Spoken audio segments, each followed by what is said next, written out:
গোলামি না রাজপথ, গোলামি না রাজপথ। সম্মানিত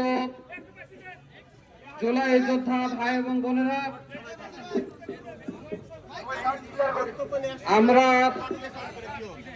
জুলাই যোদ্ধাদের উদ্যোগে আমাদের 24-এর অন্যতম মহানায়ক, আমাদের একান্ত প্রিয় ভাই শরীফ ওসমান বিন হাদি, আপনারা ইতিমধ্যে জেনেছেন সিঙ্গাপুরে চিকিৎসাধীন অবস্থায় শাহাদত বরণ করেছেন।